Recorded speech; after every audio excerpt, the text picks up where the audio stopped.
so many people struggle with the authenticity of it and being able to really understand your ideal client. The people that are going to stand out speak about their values, not just what they do. Like, you guys do a great job of that, I thought, because this is family owned and operated business, right? Like, it has a story, it has roots.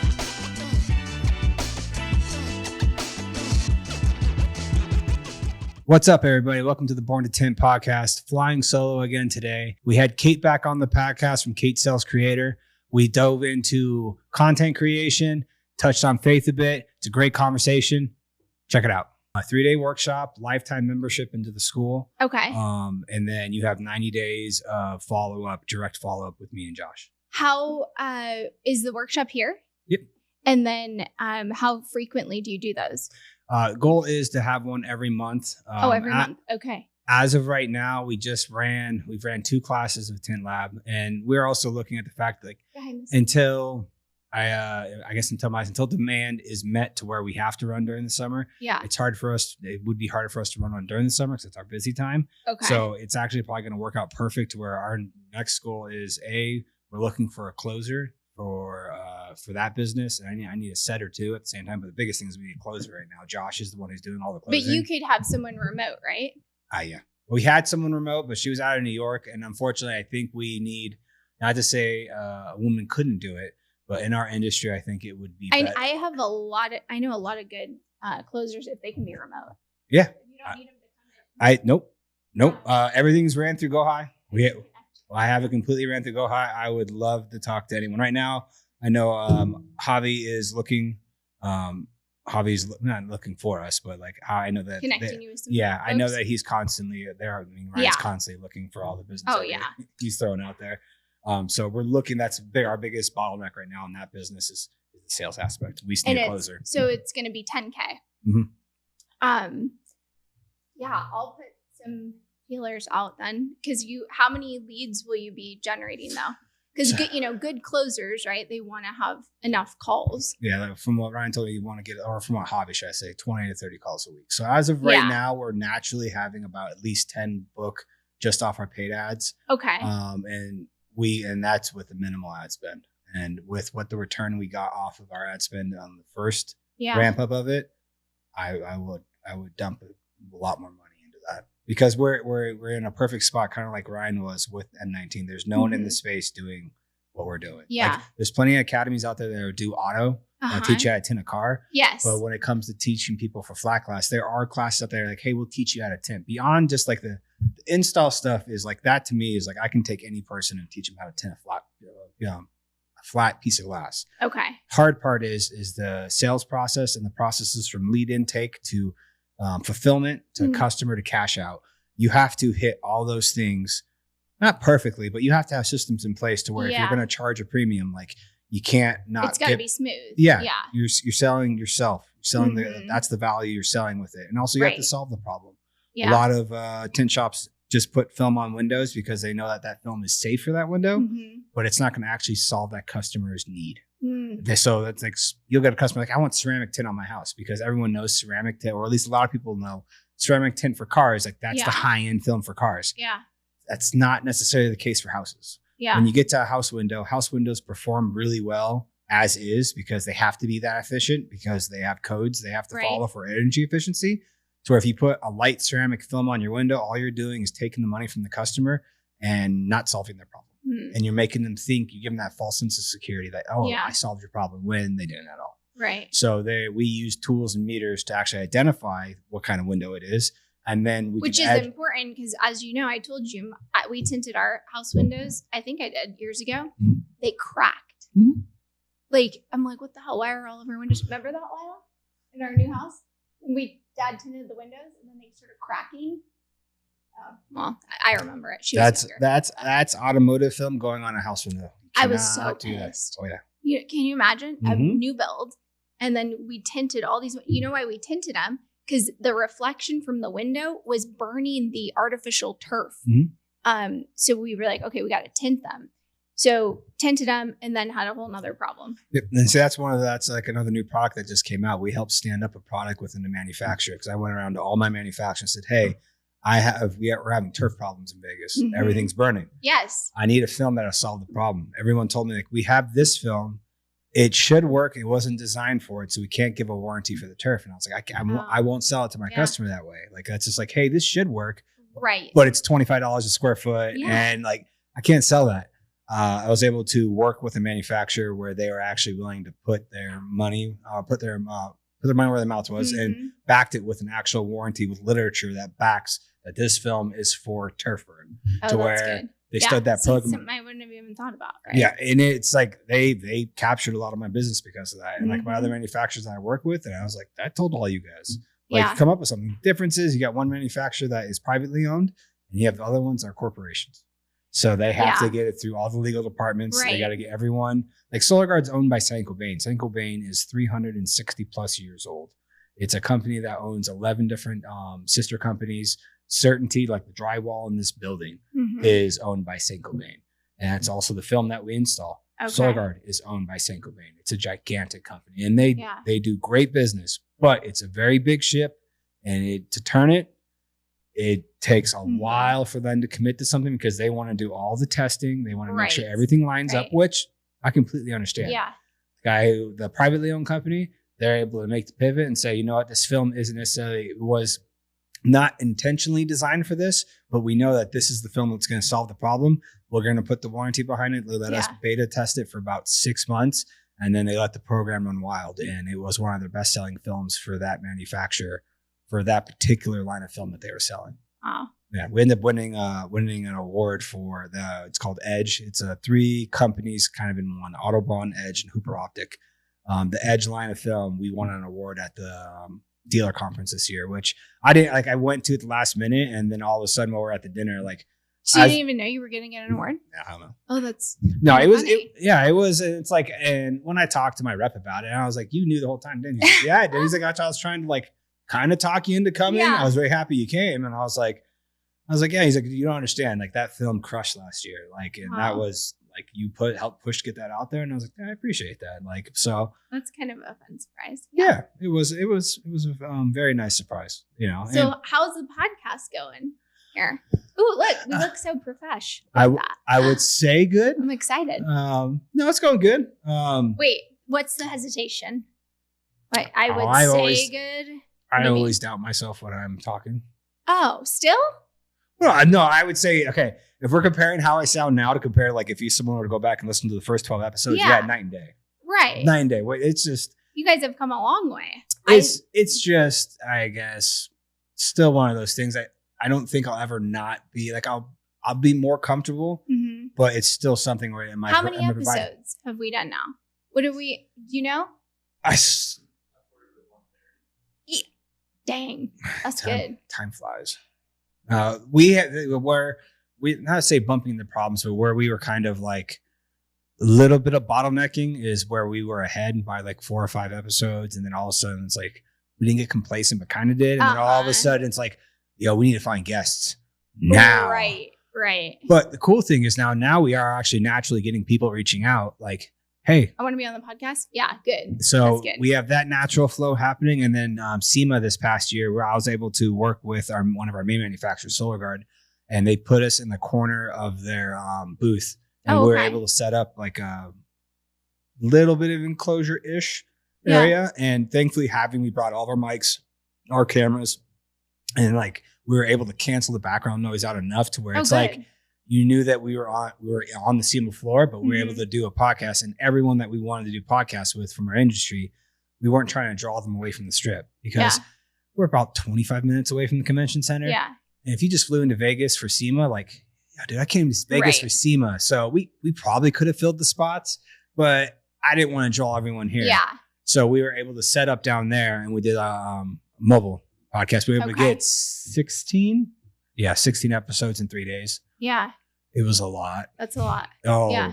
I didn't realize how mentally draining that was. Oh, it's a lot of energy. Oh, yeah. It was like, I think we had one of the days we had maybe like a 30-minute break in the middle of the day. And then like one of the days it's just because we had a couple of people that like, we're like, hey, how do we get on? We're like, all right, so if we just move this person a little earlier, we skip lunch, and move this person back a little bit. You guys got a little too crazy on that one. Yeah. Yeah. We'll definitely draw it back this year because we definitely had everything like on a hard stop of like, I think it was like 50 minutes was the hard stop. Like, I think the hour was the hard stop.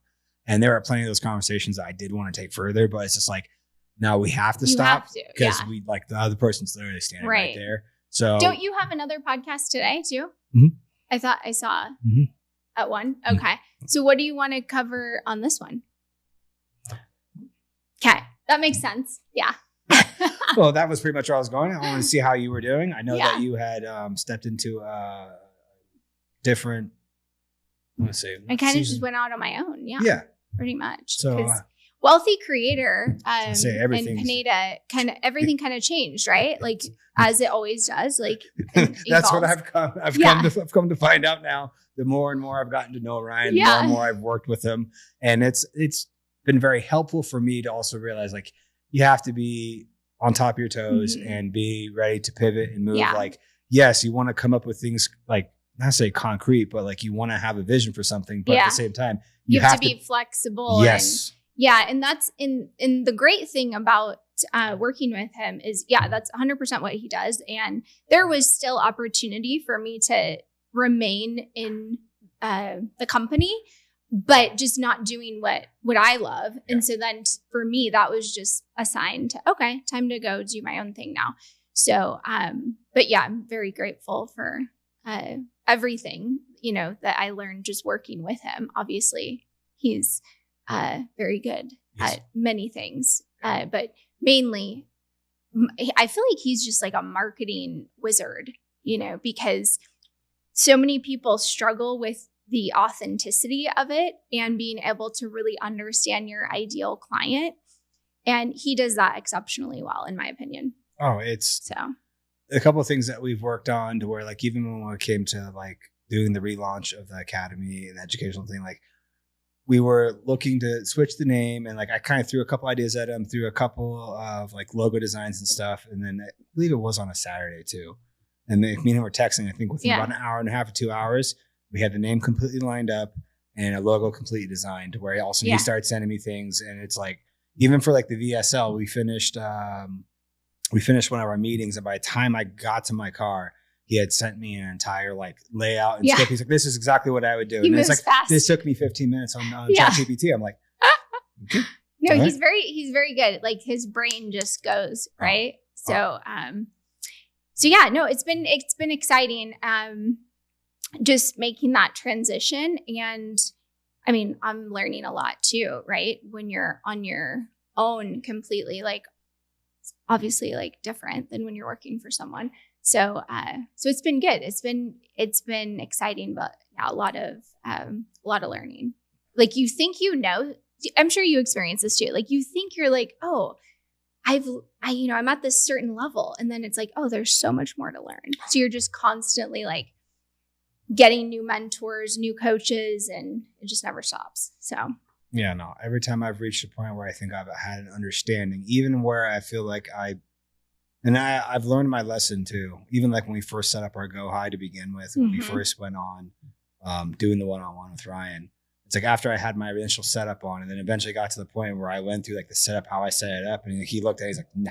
Yeah. And it's like, all right, learning lesson. Instead of assuming that I know exactly what he's talking about, I need to have I need a further conversation. Like, hey, this is what my interpretation was of what you told me. Am I on the right beaten path? Because it literally took he's like, no. All right, get rid of this, move this, automation here, do this. And I'm like, after I just had it all set up by our marketing agency to begin with, was helping us kind of set it up and do some of the background IT stuff. And like, I just had him like build out like all these different stages. And I was like, so guys, everything we just did, we got to redo it. We're going to go ahead and delete this whole section and move this from here. And they're like, huh? I'm like, so this is completely on me. I assumed, which I that's one thing I definitely have learned in the past 2 years. Don't assume anything. Confirm everything all the way through. If you think you understand, still have the conversation. Hey, is this what you mean? Exactly. Yeah. Is this what you meant by doing this? Okay, perfect. All right. Then relay the message. Right. No, it's so true. I've learned that the hard way myself. Yeah. So yeah, how do you do that? Do you start it? What's your process? Do you start it off, or do you just talk and then do intro at the end? Or what do you guys do? We've already started. Oh, we did. Okay. We've been going. Oh, good. I love it. I love that. Okay. Fantastic. No, I think that's great. If anything, he kind of sets you up with that. Usually that should. Yeah. Then you cut it off. Whatever that part. But no, I think that's good. I always like to do it that way and then do an intro because you do an intro, right? Yeah. We learned that the hard way, and you can anyone who wants to experience that, go listen to the first 12 intros and then listen to the intros after that. They got better. Yeah. And then the conversations got a lot smoother past that. I hate doing the intros at the beginning because I feel like you're not, you're just warming up. So it's better if you do them at the end, in my opinion. Oh, that was something that I think obviously you have to kind of walk yourself through the experience. And like, we definitely were obviously pointing in the right direction of certain things. And even like talking to Justin for the first time, I think we didn't talk to him until we finished, I think like 11 episodes. Right. And then like me and Josh got introduced to him. We were in Ryan's studio at the time. And then like we had a conversation with him. That was the first conversation, the first time I met him. And he was like, all right, so I've been listening to everything. You guys are doing great. And then he gave us a bunch of pointers past that. And like both, like as he walked in, both me and Josh were like, that'd have been nice to know, like to begin with. But at the same time, he also explained like the reason why I didn't say anything is you need to get comfortable in front of the camera. I was like, just going to say, this is a process that wouldn't have helped you. Yeah. Yeah. He's like, I need you guys to get comfortable. He's like, all right, this is the next thing you got to do. You got to kind of go into it with the intention of like, we're not trying to be don't have like a written down exactly like I want this real. Like, no, but you need to know what kind of topics you want to walk yourself into, because then you know what you're clipping out of the podcast. For sure. To then draw people into the long format. And it's just like, Speaking of that, let's talk about that for a minute on the numbers. Because I think what I love about you guys is you're not influencers and you were never trying to be content creators. You're business owners, and you saw an opportunity to leverage learning how to create content and for more visibility to grow the business. So before you started with the podcast, before you had that level of visibility, what was the business doing and where is it at today as a result of all of your efforts with content? Let me think. 2 years ago, I think we had just crossed the plane or just below 2. We did have last year. We did 2.7 last year. Okay. And that was, I'm thinking the year before that. So we went from just above 2 to 2.7 2 years ago. And then we pretty much stalemated last year. And that can be, I know exactly what happened there is unfortunately we lost the sales guy heading into our busy season. Okay. And it was one of those things where we found after the busy season, we had a very frank conversation with, we know what we'll do now pivot wise, what we should have did last year around exactly probably beginning of April when we lost that guy. My brother was booked out 2 weeks on consultations. So our cancellation rate was going through the roof. Because when it's getting hot, people want it done now. And those are your best leads. Yeah. Is you got to get them in right then. Yeah. So with that person stepped away, I was still focusing on a bunch of other things within the company. By the end of our busy season, it was one of those things that we talked about. And it was like, our biggest thing is we need to get someone trained for that position going into this busy part of our season. Because we're approaching that now, right? And we thankfully have found someone. He's amazing. In the fact that like, he came from the glass industry. He was working at a local glass shop. And so he understood glass. So we decided to teach him how to understand how to solve a problem with tint with the glass.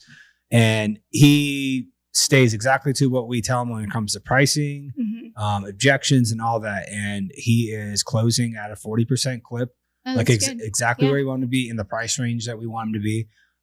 So like this year is going to be great, but say if something were to happen, say Josh gets sick for an extended period of time, or say that leads just get absolutely crazy. Because right now, by the end of this week, we're going to be hitting like mid-90s. Okay. And right now our lead has already been doing the creep up for the past 4 or 5 weeks, which we anticipated.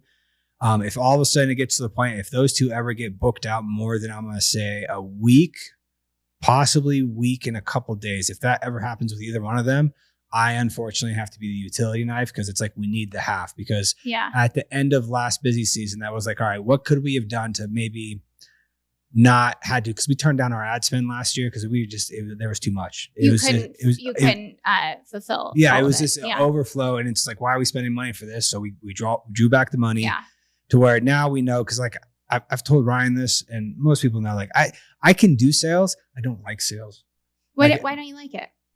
I'm more of operations. Like we did the personality test. Ryan had us do the personality test when we first came on the one-on-one. Like which one were you? Oh, operator. Okay. Yeah. So me and my brother were complete opposites. Yeah. Like our graphs went like this.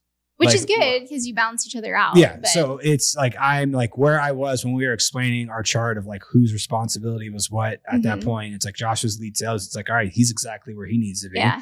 I explained my position. He's like, you're exactly where you need to be. Because you're super analytical, right? And you think of all the details. And so you probably overthink the sales process. I can do it because I'm very comfortable with the knowledge of my film and how to solve a problem. It's just hard. Which is sales, is solving problems. Yeah, but for me, the hard thing is like when it comes to overcoming objections, so like a price objection and stuff like that, like how you not trying to deceive your customer, but how you word things, like Jeremy Maynard, like how Jeremy Maynard speaks. Well, yeah, but even see, like that's Elliot, where you get into your head about it, right? I'm thinking like, oh yeah, because if you know that your product's the best, then like the way I see it, I'm like, there is no objection. It's like, if you did a good job of understanding the problem and then you present the solution, if you're the best and you have the conviction, I honestly think it's more about the conviction, which is, I think Ryan is really good at this too. Like he just has that conviction. Yeah. So that's what sells. For me, it seems almost more energetic than the actual words that you use, because you could just like feel if someone cares about helping you and if they genuinely feel confident that they can help you, which I believe you would give off that vibe of like, if you thought you could help them, you would have that level of conviction, which is what closes a deal. I can definitely get the job done. And if anything, I would say I enjoy when we get a big job approved. It's like, I look at how many windows we have to do, the time span we have to do it in. And it's like, I like solving making those calculations. Yeah. I like solving those kind of issues. Right. So, but we know now when it comes down to now that we're going into our busy season, we have our 2 outside sales, but then we still have me as a half if ever need be. If we get too far booked out, you can step in. I have to stop everything I'm doing and go straight into, hey guys, you guys need to book, like give me 3 or 4 leads a day. You guys can book me from this time to this time. I'll go do consultations too. Yeah. Because if we're getting that flow in, because after that, you'd usually be our next bottleneck would have been labor. Mm-hmm. Because as we went through the process of like, we fixed our offer. And then after we fixed our offer, then the next office and the next bottleneck pops up. And then the next one, they just plateau. And then rinse and repeat, do it all over again.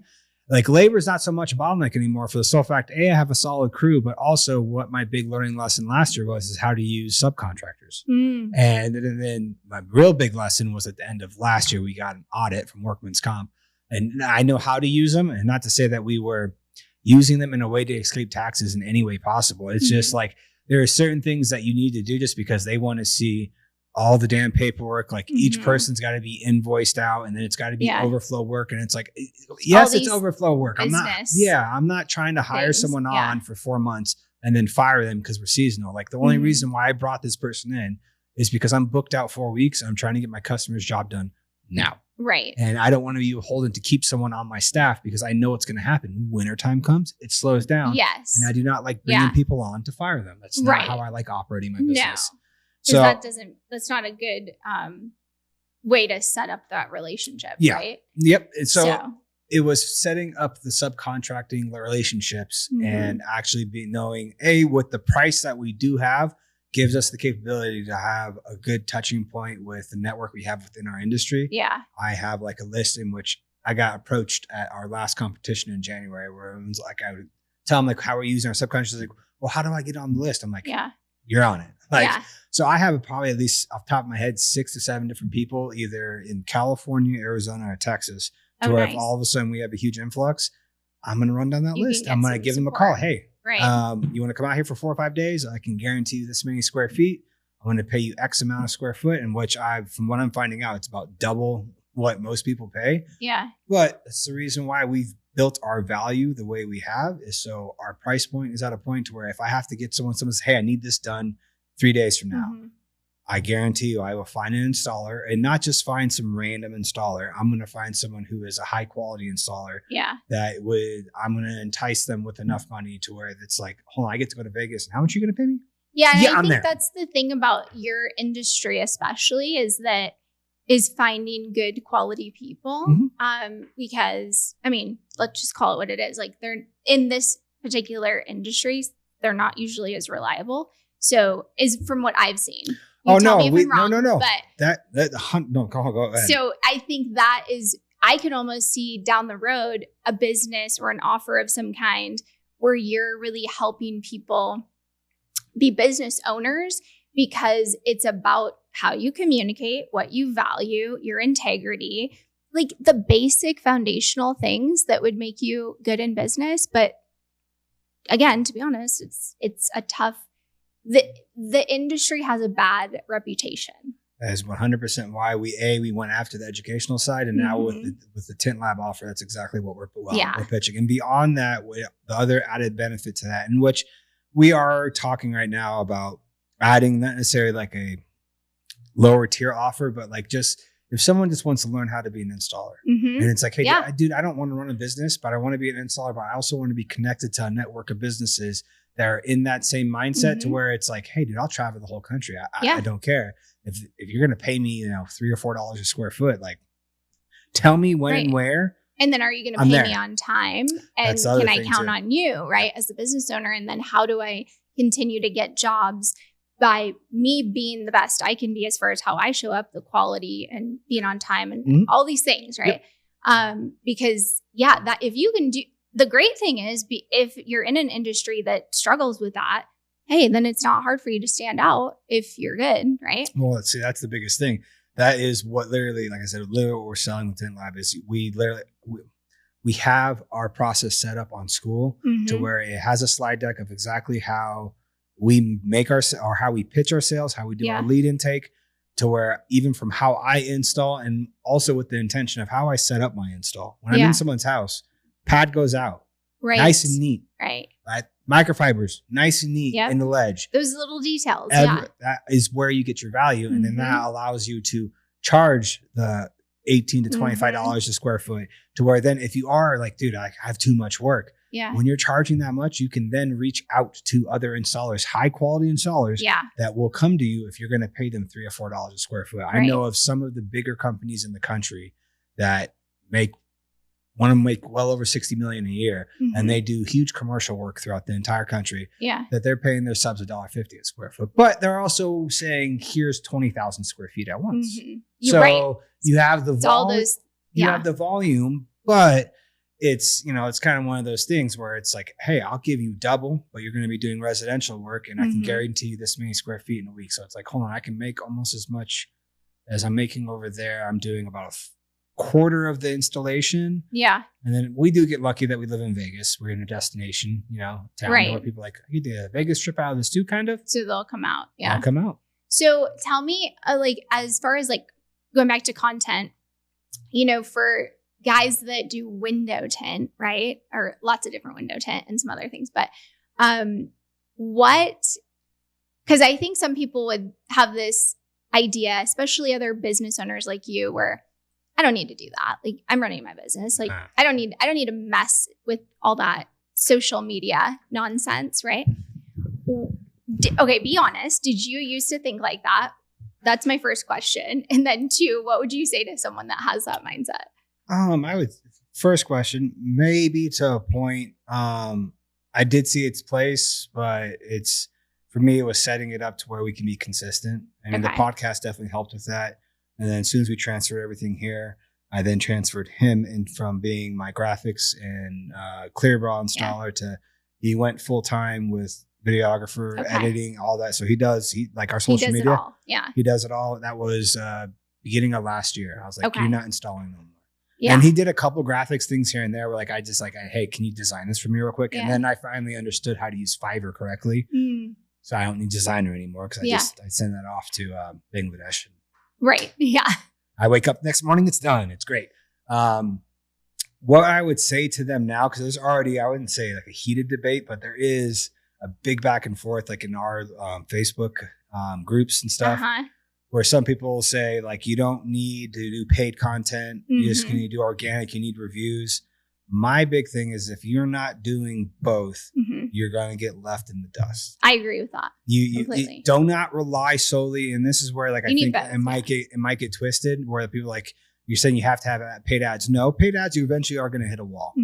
If you're not putting the organic along with it, it's going to lose authenticity of your company. The organic's the like converter is, and I think Ryan actually says that. Yeah. It helps you to convert the actual lead. Yep. Yeah. So, I mean, right now, from what I've been told by a marketing agency, a click-through rate on Meta, like a good one's like 4 or 5%. Okay. Ours is 17.3.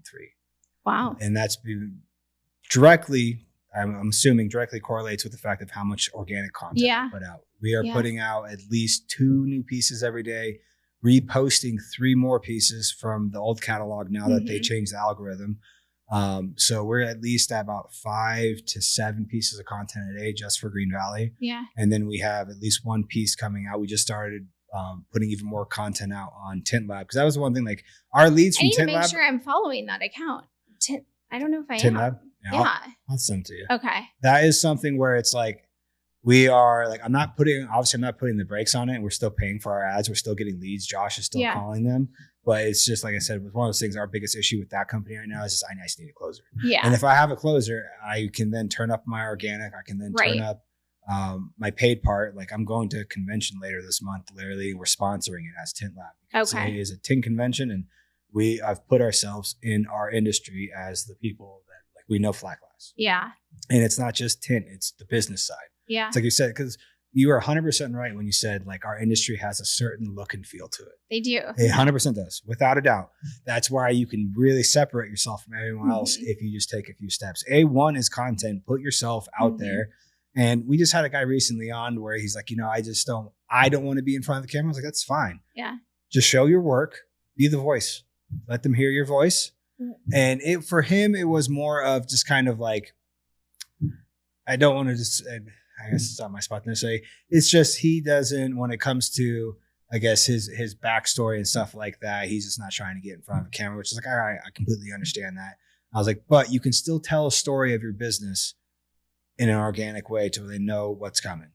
Yeah. So, and I feel like, I mean, aside from the business aspect, even for you, what do you feel like it's done for you on just a personal communication like level?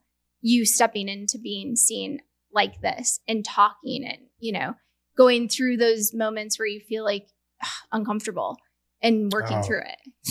Still feeling uncomfortable. It's one thing I got to work on that, Ryan.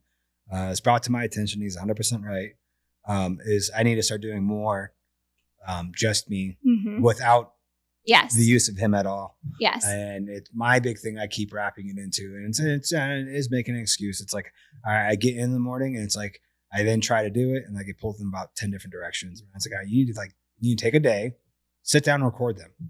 But think about this is I'm like, oh, good. This is my favorite battle to fight. What is Ryan sits in his backyard in that one little chair or something, and he'll do a video, right? One take, done. Because he's just sharing his thoughts. Well, first off, because he's ridiculous in the fact that he can do one take. When he got on me about this, we were talking about security film. It was like about, I think, November or December.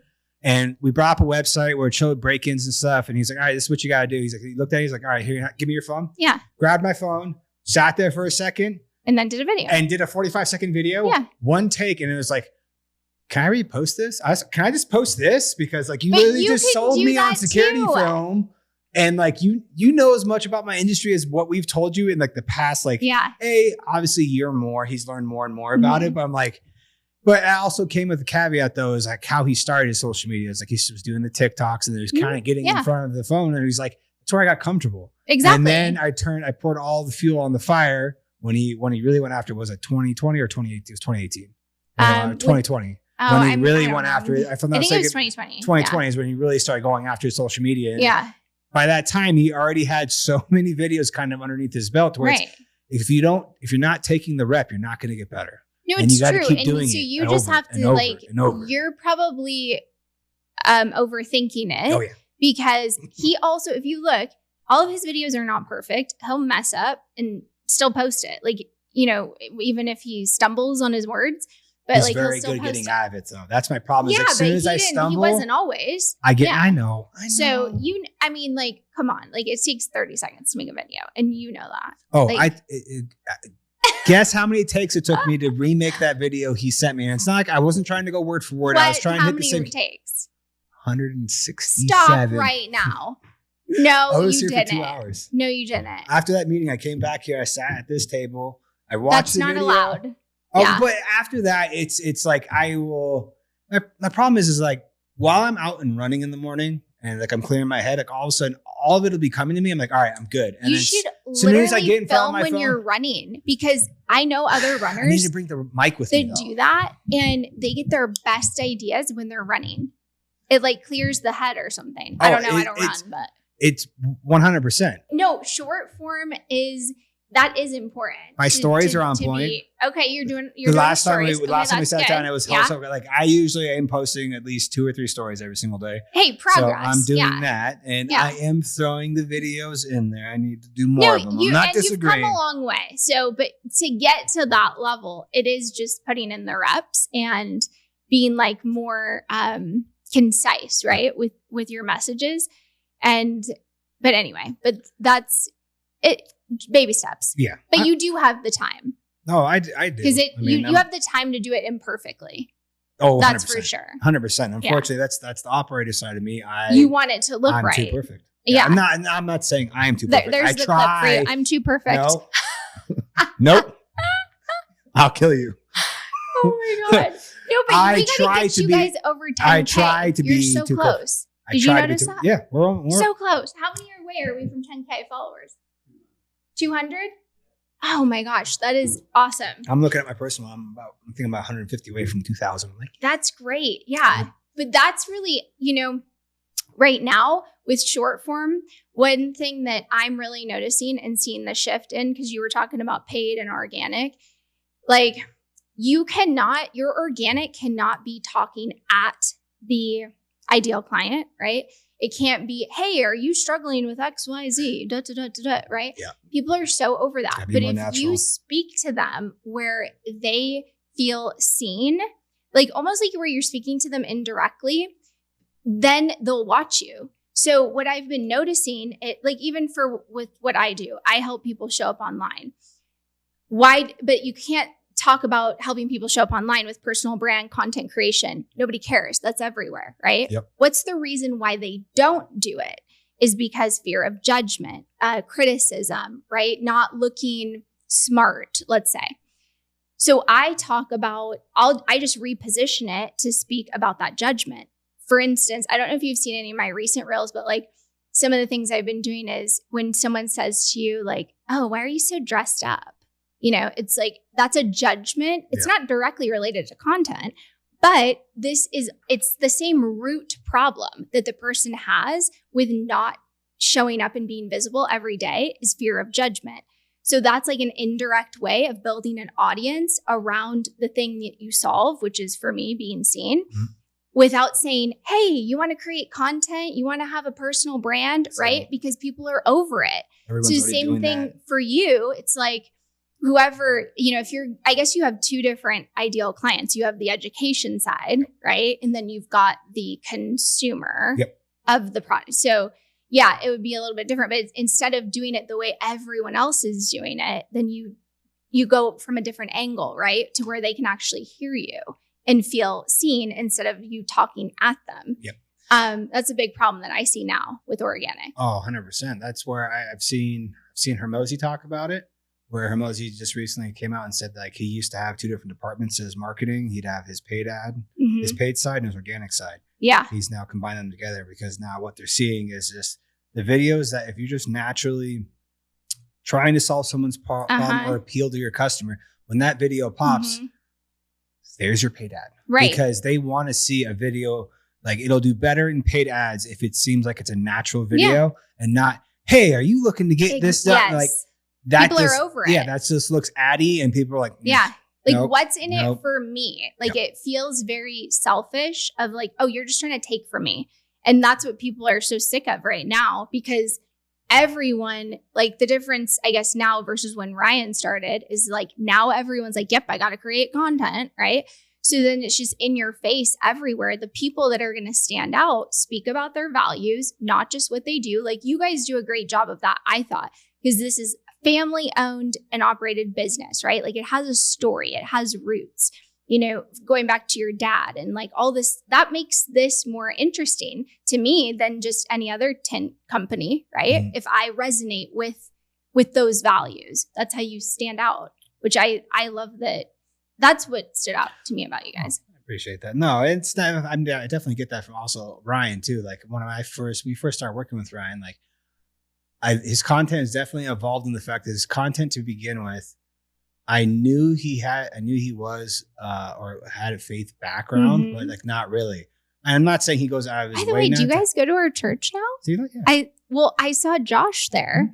How many weeks? Maybe it's been months now, but he didn't. I didn't even know that house from there. Mm-hmm. I think that was the first time they had gone. That was right after Charlie Kirk. Yes. Mm-hmm. Yes. So it has been several months now. That's right. And then I haven't seen him since, but there's so many people there. So. Yeah. I started at the Kingdom Summit last year. I gave my life to Christ that day. Oh, the last day that we were there. Oh, that's amazing. Yeah. So me and my wife we usually make almost every service. Yeah. Every once in a while we'll watch service from home. And then the one thing I haven't gone to in probably about 6 weeks, which I feel bad about, but it's just I was going to Bible study every Wednesday. Oh, good. Good. At Ryan's. Yeah. So and it's the first part of this year has been absolutely crazy. I didn't think I was going to be doing that much traveling this year. Was I wrong? Yeah. I had one competition beginning of the year, then after that I was in Miami, then Austin, back here, and then I wanted to go back out to Miami again, and I went out to Dallas for another for that conference for that one manufacturer, and it's just been like, now I'm going back. I'm going to Atlanta at the end of this month, to where it's like the first half of this year I thought like, oh, I'm just going to go to Houston for one competition. Yeah. And that's when we launched Tint Lab. So that made sense. And then after everything started kind of falling in line, it was like, all right, I actually need to go to the Dallas, the one for the manufacturer, because we switched one of our brands of films to that brand for one of our larger accounts, to where it's like, I actually need to go because I need to go make some relationships and I need to shore up a couple of things here and there, which I was very happy I went to that. But yeah, I feel like after you, your faith develops and you surrender, your capacity expands. So it's what sounds like is going on with you. Oh yeah, your capacity is expanding. Oh yeah, no. So if you ask, you will receive. Right. Just be ready for what you're receiving. Yeah. It's like I say want success, but if you want more things to do, but it's like, all right, well then, are you going to handle everything? Yeah. Well, and then I think this actually for you as someone that is an operator and wants to, control the outcome in a sense, that's actually, I think, great for you to surrender more of that because if you think it's all on you, right, you will be very frustrated. But when you give it to God, like it's amazing what can be done. Oh, absolutely. So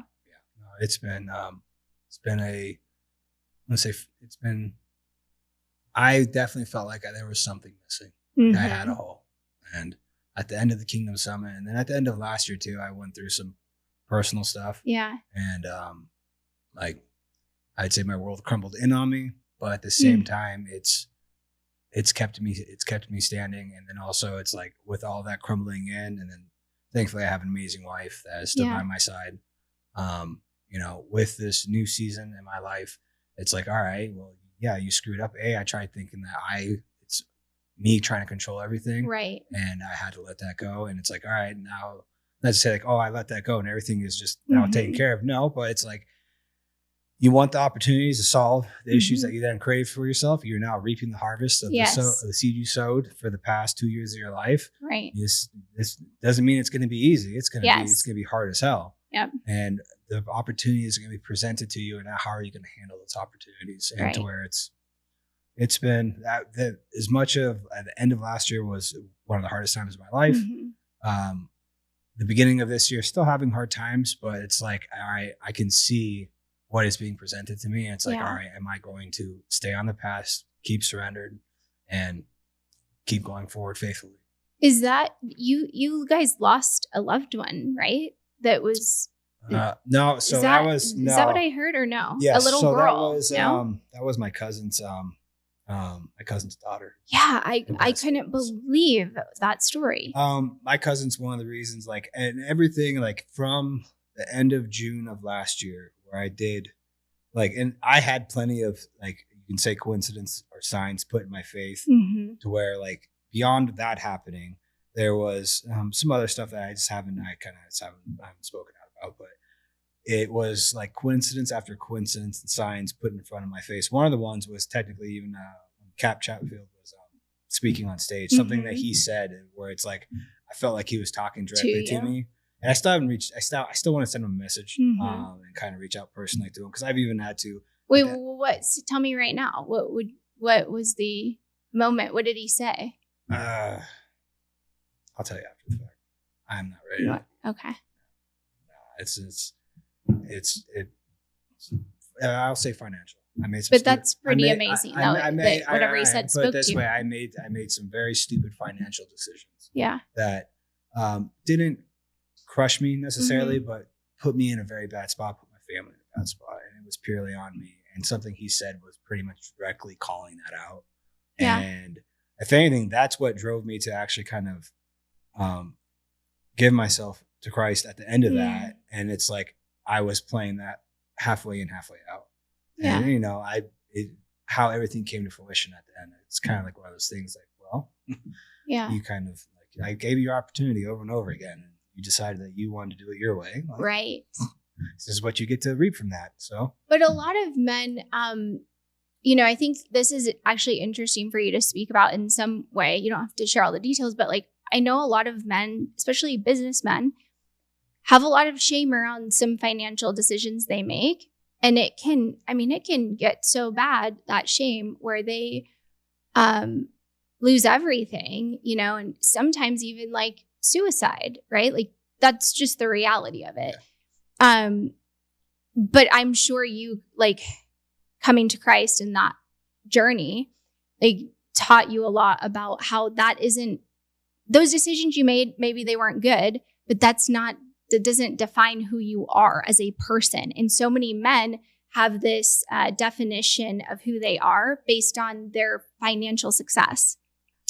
I think that has a direct correlation with it, without a doubt.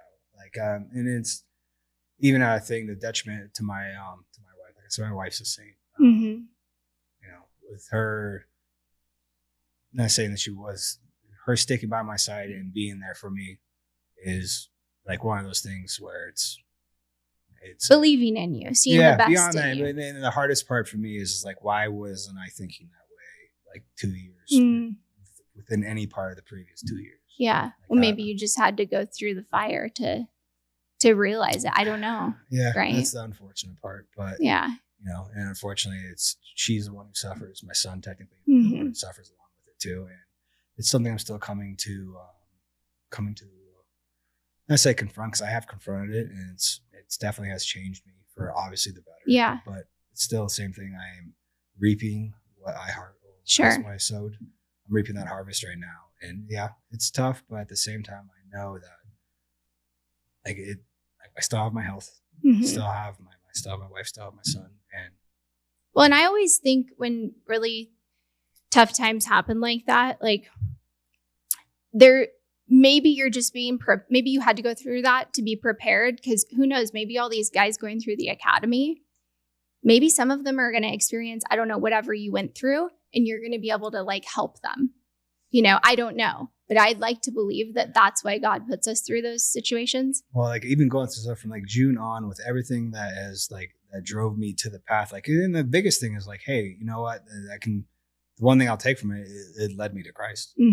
So right. It's so like it served its purpose, and right. And absolutely. And then like with my cousin too, she even nailed it down even more for me in the fact of watching her walk through that fire of the season of her life and how she still, because she lost a daughter, right? Beyond that, her son. So last year for her, I don't know how she would still be standing without her faith, because the beginning of the year, her son got diagnosed with a brain tumor, cancer. And then beyond that, her husband just up and left. Oh my God. And then all of a sudden, her daughter gets taken from her. Like it was her faith and strength is amazing. Absolutely amazing. And like seeing how strong she was at her daughter's funeral, I was like, I don't think I could do that. No, that's devastating. It was yeah. How is her son now? He is free and clear. He actually rang the bell. Oh, he rang the bell. She was able to get into a program, I believe the hospitals in Salt Lake, and they caught it and they were able to. Thankfully, it was like there was two scenarios that she was going to go down. One, they had to operate and do surgery and actually remove it. Worst case, like not like worst case scenario, yes, but what would have had rehab with that is like that's like he has like a 30% chance of living. Oh my gosh. If they had to do that. Thankfully, they did not have to do that. They were able to go after it with chemo and everything else, and they were able to get after it early enough to where it's like he's free and clear now. Where it was like going and seeing her and how she was through all that. Like I said, I don't know how. Wow. Seeing how strong a woman she is. Yeah. God, I'm so glad itself. her son is okay. At least, I mean that. Yeah, that I didn't know all of that. I only knew what I had seen about the daughter. Add a layer to it. Her one of her nephews last year was riding his bike on the 215, and he just got it. He's 19 years old. Ends up wiping out on the freeway, slamming into the median. Thankfully, had his helmet on, everything else. Broke his back, and as of right now, they're not saying that he'll never walk again. He's more leaning towards that he could never walk again, but is paralyzed from the waist down. Wow. Like my aunt and uncle, because that happened to my same aunt and uncle all last year. Yeah, that's when it's I always struggle with things like that too, because like how many bad things can happen to one person, right? But then you do have to trust that I don't know, there's a bigger plan for us all. It's hard though. Like I'm learning too every day. Seeing her community and her church and everything, like all of her friends, everything they step up for her and her time in need was the most beautiful thing. Yeah. Like it's like I still don't know how she did it, but I mean she has professed her faith over and over. Without Jesus, there's no chance I would have made it through all this. Wow. And it just deepened my faith even more. Yeah. So it's like all that was happening, and I had multiple things pop up. And I think the hardest part for me is after December, getting to the point where I'm at now, because like after everything kind of like when the house of cards crumbled in on me, it was like obviously me and my wife had a discussion. I talked to my sister, talked to my brother, talked to my parents, and then like the next person I wanted to go talk to was Ryan. Go ahead and talk to him. He was extremely helpful in the fact that just like words of wisdom and stuff like that. And it was, it's been a journey, but it's, I definitely look at it as I had to go through that for what is in store for me next, or whatever is presented for me next. I need to stop trying to control things, because the stupid part about it was just like, if I would have just stayed on the path I was already on to begin with, like it was me trying to, I guess, speed up the time clock of my wants and needs of what I wanted to do. And it's just like, no, like, why are you trying to maybe a little selfish? Oh, trying to get into the 100% trying to get into the fast lane of the things I wanted to do. Ego driven, which is that happens to all of us, right? Like, and then having the opportunity that I have now, where I'm able to leverage my knowledge and everything else, to where our business is doing great, and then be able to stand up the academy and be able to have something like that, to where we're able to offer a product at the price point that we're offering at, to where it's like I started looking, business wise, I'm looking at math wise, like we sell 10 people a month. That's a 7-figure business. Yeah. With like, especially educational space, you're buying my knowledge. Like literally my overhead, like we rent the bay. Yeah. And like what I've been able to set up with our different vendors and sponsors is majority of the stuff that we use in the class is donated or given us sponsorship, because their end goal is like, all right, we will back you because you're going to train this this company in doing this. Mm-hmm. And that part, you are probably going to talk about our brand and our film. Right. And then we might be able to acquire them as a customer. Yeah. And if we do that, it was worth the tools for sure, or the film or anything like that, to where it's like, if I would have just stayed on that path and not gone into where it's not even, it may sound like it was technically a big deal, but it was gambling. That happens to a lot of guys too. It was that happened to my father. Stupid decisions. Everything. And he was I think I told you about him. He was in the automotive industry here in Vegas, upholstery. Mm-hmm. But yeah, he had a gambling problem and it will suck you in quick.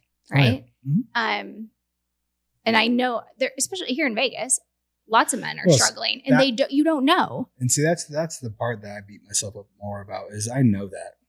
Right. Like I've known that I live here. I live in Vegas. Like, you know better. Like, you should know better. Like, but if you're not careful, right, it'll sneak up on you. Oh, like, it's just like anything, any addiction. Just people don't talk about it. No. That's I think the problem of why which I hate. Like, I always like to talk about how I don't drink anymore, because I'm like, people are so ashamed of these things. And I'm like, let's normalize it, because then maybe more people could get help, Oh, without a doubt. And this is one of those things too. It's like soon as that kind of, when that was lifted off, or just say the cat was out of the bag. Yeah. It was one of those things where it's like, I go in and I talk with a therapist just to go talk. And I mean, that's been tremendously helpful for me, just to have an outlet, just to speak to somebody. Right. And it's like, one of the questions is like, so how are you feeling about it? I'm like, honestly, I haven't thought about it at all. Mm-hmm. And it's like one of those things, as soon as that came out, it was like, that wasn't, I don't think, I'm saying obviously it was an issue, but it was like something like, one thing I've experienced talking to a lot of people is like, it was never about the money. For me, it was about the money, because it's like, I was trying to hit the fast lane to get to the point of like, I wanted to buy a second house in like New York, because I have family in New York. For what the money can do. Yeah. Yeah. Instead of just waiting, not say waiting out, but just progressing where I was in my career, then let alone then the opportunity and of the education. Waiting, putting in the hard work. Yeah. So definitely had to learn my lesson. Yeah. The hard way. And I'm like, I'm dealing with my consequences now. Yeah. And you're owning it. And I think that's to me, like, more powerful than anything, is like, hey, I screwed up, and I'm owning this, and I'm learning from it, and I'm moving on. Because that makes you a better leader in my eyes. Not the perfect guy that did everything right. It's like the guy that did mess up, but learned from that and is able to speak to it and help other people. So I think that's amazing. We didn't really talk about content much, but hey, this was good. This is pretty typical of me, right? It's like, we just talk about life. But to be a good content creator, I was just about to say, you have to know yourself, and I believe you have to know your creator. And that's how you can express yourself in the most authentic way. The biggest thing I've gotten from your videos when I've watched them is that you need to be comfortable being yourself and stop trying to be perfect. Yes. And that's the hardest thing for me, is that. And I've always had a problem with that, as I'm trying to be, especially with the videos, I'm trying to be authentic, because I don't want the video. I can watch a video that I might shoot, and I'm just like, that just looks like a load of shit. Unfortunately, that looks like, and that's the other thing too. I might shoot a video like he'll be shooting me, and like I'll shoot something. I'm like, how that sound? He's like, dude, it's fine. It's good. And it's like, I don't know. Did it come off like you're being? I'm not trying to like make it come off perfect, critical. But at the same time, I'm also not trying to make it come off as just like I'm just this character on a video. When it's like, I'm not trying to be this like always on the spot person. I guess. I don't know. Well, I think you'd want to be real, and you want to be how you are in real life. I think it's just when you have a camera on, the brain, we go into kind of like performance mode, or like you think of it as your marketing. But I would remove that thought from your mind and think of it as just an extension of who you are in real life. Like what you just said, the last part of this podcast, I felt like was super powerful for anyone listening. Like, to be able to speak like about a hard time and then say like how you felt about it, how it made you feel as a man, right? But then I took ownership of that. To me, like that's just, I admire that. That takes a different level of strength. And that's what really helps someone, not just like a facade, right? That's what I fear. Actually, that was actually perfect. But I fear that I'm coming off as a facade, and that's the last thing I want to do. And that's what scares me about some of the videos that I have recorded that I have sat on my phone that I didn't post. And it was just like, I feel like that just feels fake, and I don't want to come off that way. Yeah. It's just if anything, I'd say that's the biggest fear within, especially our industry, is that people fear. That's why they don't want to get in front of the camera, because they're not trying to. Because that's a big thing with the veterans in our industry. Like, oh, you have all these TikTok tinters and YouTube people. It's like, hey, dude, you started off somewhere. And just because we started off in an era where we couldn't get knowledge quickly, that doesn't mean that you have to be shut off to try to help someone grow. Right. Like I've gotten positioned now with like in this past couple months, especially like even January, I got to meet up with technically the newer generation that's coming into our industry. And I absolutely love their energy. And like we've gotten back and forth, talking shit to each other about competitions and stuff, to where it's like I'm like the in-betweener. Like I'm looked at as the veteran, but at the same time I'm still like 36, where like veterans in our industry are like 50, mid 50s. Yeah. Then you have the younger generation coming in. They're a couple years into it, but their social media game is actually it's good. It's good. Yeah. And they're getting clientele from it. They grew up with it. And then the older guys are like, oh, these are just social media tinters. Stupid, it's like, dude, you started off tinting somewhere at some point too, and and you're trying to hoard the knowledge just because you didn't have it like they did. Like, who cares? Right. Like, and why not pass it along? Exposure, right? Like, so you should never make it where you're filming multiple times and taking 2 hours to film. I would never tell somebody to do that. I know. But if you can just figure out a way to be more visible where it doesn't take you a lot of time every day, why wouldn't you do that? Oh. Like, it's stupid to not do that when it's in your pocket. Yep. Like, you just have to be imperfect. That's the thing, which most people don't have the courage to do that. But would you want to do a podcast if you need more guests? I'm thinking of people as I'm sitting here with you, like a tow truck company. Anybody. They had a reality show here. Until I could get you connected. That's my brother. But I'm like, ooh, you guys would be great doing a podcast together. I love talking to everybody. And he's been in the industry because he also does the upholstery work and the towing. But I feel like that would be a good like cross collab, right? For just networks. Yeah. Because then they could send people your way. Oh yeah, no, absolutely. Yeah. That's the one thing like everyone like always wonders like, oh, who do you talk to? I'm like, literally anyone. And I was like, if it's tint industry, it's pretty easy because we talk tint and talk it's like, shop. I can do that with almost anyone in our industry. And then like I was like, with anyone who's not in our industry, it's pretty easy now because usually I'm either hitting content creation or it's like business. Like, all right, how many employees do you have? Yeah. All right, like how do you manage your people? Like how much leeway or not leeway? How do you let your managers run their departments?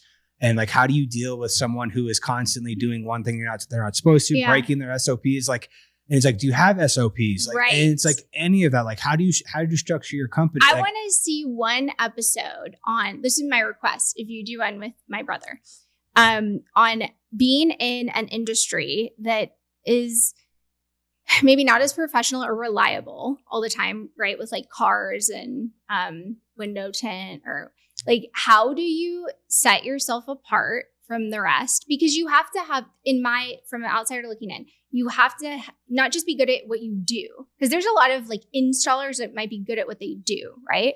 But that doesn't make them the best, because it's the one that has charisma, that knows how to communicate, that is organized and is good at what they do and can sell to some degree, right? Those are the ones that stand out. Mm-hmm. So I feel like it would be interesting to hear like a discussion around that of like how to really set yourself apart in the industry. Well, that's thankfully, because our industry is so seedy or can be, I don't want to say it's not super easy, but it's pretty easy to separate ourselves from majority of the people in at least our territory. Yeah. Just because the content we put out, and then also how we just run our operations too, of like right. But then it goes to then leading other people, right? Because then that's the extension of you. Well, how do you duplicate yourself? Yes. Right. Yep. No. With that. Well, and then also when you actually start bringing team members on, you got to actually let them. Not say just let them learn by themselves. You got to train them to a point, but then after they're trained to the point where then you got to actually let them step out on their own. Yes. And they're going to mess up. Right. It's and then how do you be there to guide and redirect? That's it. Well, I appreciate you. 12. Okay, yeah. We're good. Okay. Well, I appreciate you coming down, sitting down and talking. I know what you said. We did talk content. We did. We talked a little bit. But how can people find you? Where can they see your content if they are looking? Because I would say there is an abundant need in our industry for people that need, not to say coaching, but guidance and technically, coaching in a sense to get themselves out of their own way. Because that's the biggest problem. That's where we were at one point. I'm still there when it comes down to it and getting better each day, but at least I can recognize it and put a light on it now. But where can people find you? Yeah. So you can find me at Kate Sells Creator on Instagram. And I would agree with everything you're saying. And I'm not, just for the record, I wouldn't classify myself as like a social media strategist or a content coach. I mean, some people kind of refer to me as that, but my specialty is understanding you as an individual, not just a business owner, but also a person. And then how do we blend who you are with what you do? And then how do you articulate that online in a way that's authentic to you so you don't feel like, phony and that it resonates with who you're actually speaking to or who you want to speak to? Because so many people are marketing and they're not connecting. And so the difference, if you were to hire someone like me, is I'm going to help you to share your message in a way that your people can hear it. There's so much noise out there, and a lot of people don't speak in a way that their ideal client can hear. So it's really about understanding yourself and then how to communicate so that you can make the impact that you want to make. So that's what I love to do. So yes, Kate Sells Creator. Kate Sells Creator. All right, guys, you heard it. Until next time, have a good one, guys.